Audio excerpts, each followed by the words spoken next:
Hello students, welcome to our channel Shweta study point. Student, आज का हमारा टॉपिक है वर्ब। आज के हमारे इस वीडियो में हम वर्ब के विषय में जानेंगे। तो आइए जानते हैं वर्ब के विषय में।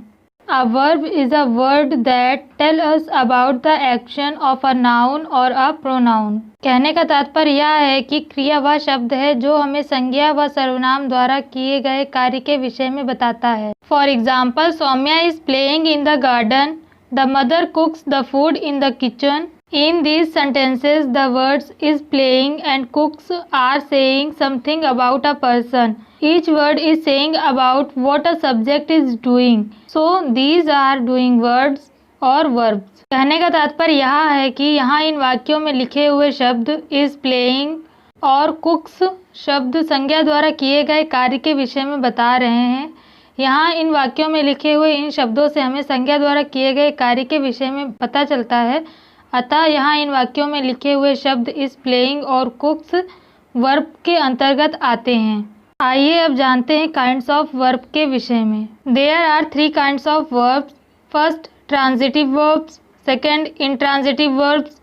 Third, linking verb. आइए अब जानते हैं ट्रांजिटिव वर्ब्स के विषय में। The verbs that need an object to complete the sense of sentences are called transitive verbs.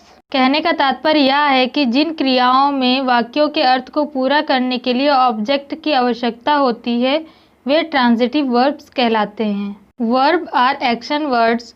Some verbs need an object to complete its sense. कहने का तात्पर्य यह है कि वर्ब क्रिया शब्द है। कुछ क्रिया शब्द ऐसे होते हैं जिन्हें वाक्य का अर्थ पूरा करने के लिए ऑब्जेक्ट की आवश्यकता होती है। इस प्रकार के सभी क्रिया शब्द ट्रांजिटिव वर्ब्स के अंतर्गत आते हैं। For example, Sheela sings, Sohan laughs. These sentences do not give a proper sense. To make sensible sentences we need to add object to these sentences.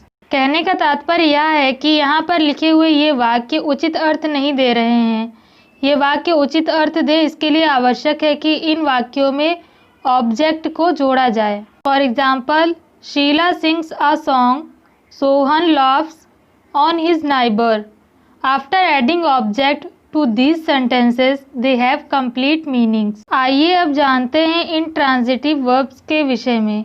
In contrast to transitive verbs, intransitive verbs do not need an object to complete their meanings. Such verbs have a complete sense even without an object. Such verbs are called intransitive verbs. कहने का तात्पर्य यह है कि transitive verbs के विपरीत intransitive verbs में वाक्य के अर्थ को पूरा करने के लिए ऑब्जेक्ट की आवश्यकता नहीं होती है।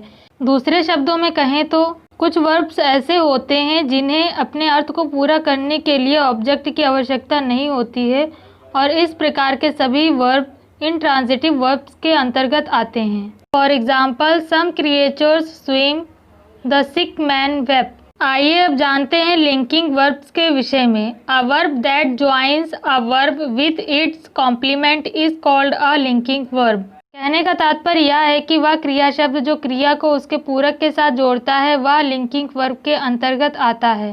Some verbs do not make complete sense by themselves. They do not take an object to make their sense complete. In such cases complement is added at the end of a sentence to make the sensible sentence. कहने का तात्पर्य यह है कि कुछ verb ऐसे होते हैं जो अपने आप में पूर्ण अर्थ नहीं रखते हैं और ना ही वाक्य में इनके साथ किसी ऑब्जेक्ट का प्रयोग किया जाता है। वाक्य में जब इस प्रकार के वर्ब का प्रयोग किया जाता है तो वाक्य के अंत में एक कॉम्प्लीमेंट जोड़ दिया जाता है जिससे कि वाक्य का अर्थ पूर्ण रूप से स्पष्ट हो जाए। For example, Rashmi is my friend, she feels happy. Here is and feels do not make the complete sense in the sentences. So complement my friend and happy make complete sense. कहने का तात्पर्य यह है कि यहाँ इन वाक्यों में प्रयोग किए गए is और feels शब्द से वाक्य का अर्थ पूर्णतः स्पष्ट नहीं होता है। अतः वाक्य के अर्थ को पूर्णतः स्पष्ट करने के लिए वाक्य के अंत में complement my friend and happy का प्रयोग किया गया है। आइए अब जानते हैं फॉर्म्स ऑफ वर्ब्स के विषय में। The verb has 3 forms: present form, past form, past participle form. The fourth form, called present participle, is formed by adding ing to the present form of the verb. For example, she eats an apple, she is eating an apple, she ate an apple, she has eaten an apple. Students, ये थी जानकारी verb और kinds of verb के विषय में। अगर आपको मेरी वीडियो पसंद आई हो तो वीडियो को लाइक और शेयर ज़रूर करें। चैनल को सब्सक्राइब करना ना भूलें। साथ ही बेल आइकन को ज़रूर दबाएं जिससे कि आपको मेरी आने वाली नई वीडियो की नोटिफिकेशंस मिल सके।